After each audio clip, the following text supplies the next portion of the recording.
Hello, I'm NASA Astronaut Jessica Meir. I recently spent 205 days on board the International Space Station. This is Ask NASA. Hello,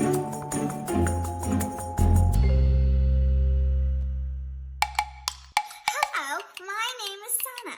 When people practice to be astronauts, how do they practice? You can't just pull away gravity from a place. No, you can't because it's invisible. You can't see it. So how do they practice? Well, Santa, that is a great question. It is something that all of the NASA engineers and personnel have been perfecting on the ground for us in order to train us effectively as astronauts. We do it underwater in a really big pool called the Neutral Buoyancy Lab.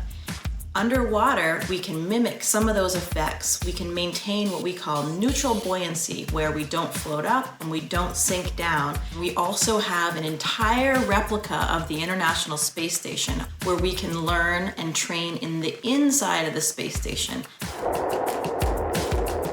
It was really interesting for a launch because we have spent so many hours training and learning how to fly the spacecraft. I actually had to remind myself, wow, this is real this time. So it was incredibly exciting to finally start feeling those things. You could feel the engines ignite and you can feel the acceleration on your body. And then after only about 8 minutes, you're suddenly weightless. And then you would realize, okay, this is real. This one's going to actually carry me to space. We are able to bring a few items with us, some personal items that you want to support throughout your mission. One of the things that I brought was my piccolo.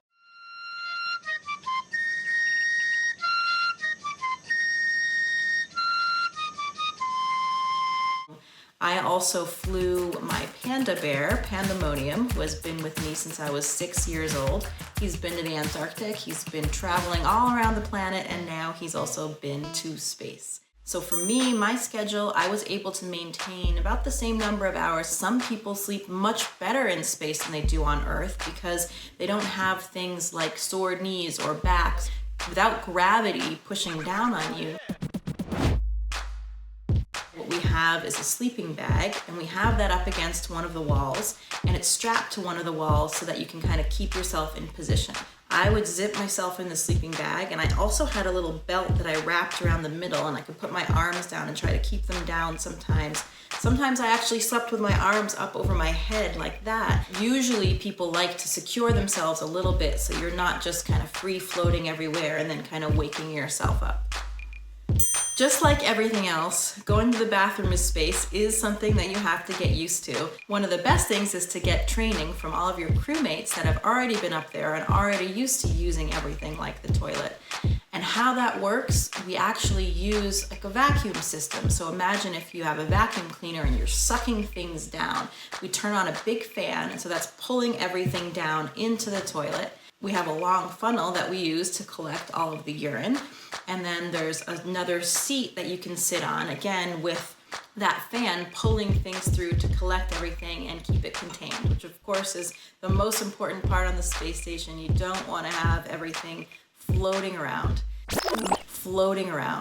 And it was really interesting for me in the beginning, in those first few days, your body is sensing things differently too without gravity. You know, everything, including your internal organs, everything is kind of lifted up. And so some of those pressure sensors that give you that feeling that you need to go to the bathroom, that feeling of fullness in your bladder, that takes a little bit of time to adjust to space as well. We're actually getting a new toilet on board the International Space Station. This new toilet is going to be a little bit easier to use for both men and women. Of course, there are some anatomical differences, and some of the earlier versions didn't take into account everything equally kind of for both men and women. So this one should be a little bit easier to use for everybody. It'll also increase the capacity. We'll have another toilet on board the space station. We can continue to test and refine these technologies that will be used on the future in the Orion spacecraft when astronauts return to the moon. Most female astronauts actually suppress their menstrual cycle when we go on our space missions, just to make things a little bit more convenient. It certainly is not a requirement. All of those functions can go exactly as they do down on Earth. We have supplies up there as needed, and we can accommodate it with all of the hardware that we have for the toilet.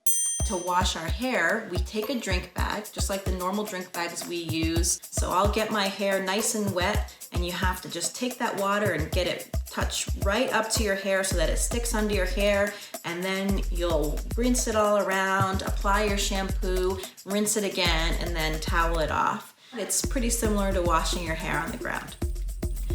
The food that we eat on the International Space Station is delicious these days. It's really not that kind of freeze-dried ice cream thing that people have this idea that we eat. We have an entire lab at the NASA Johnson Space Center that is always developing new and delicious foods.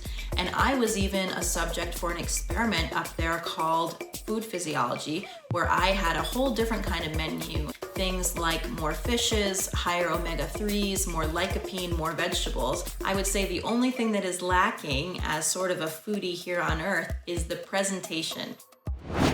You never forget that first moment when the hatch opens and you take your first movements out of the space station and into the void of space. Nothing else between my boots and the Earth below. And you get much more of a sense of motion when you're on a spacewalk, of how quickly we're moving, passing over the Earth. 17,500 miles per hour, going around the entire planet every 90 minutes. You're in this spacesuit and your body is kind of at a strange angle, and it's 450 pounds of mass that you need to move around, and every movement is pressurized with your hands.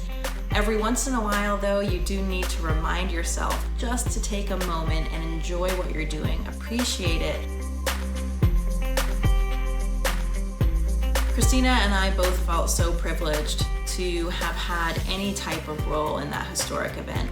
And for us, I think it was the most important, not for our personal achievements, but really for the generations of women and minorities that were pushing the envelope when we didn't have a seat at the table. But that day, so many people were watching and so many people were excited. People of all ages, young girls, young boys too. And one of the things that it brought to mind was that anybody can accomplish their dream. No matter who we are, what we look like, or what our background is, those possibilities are open to everybody. Do you have a question for NASA? Write us or send in your video using the hashtag AskNASA.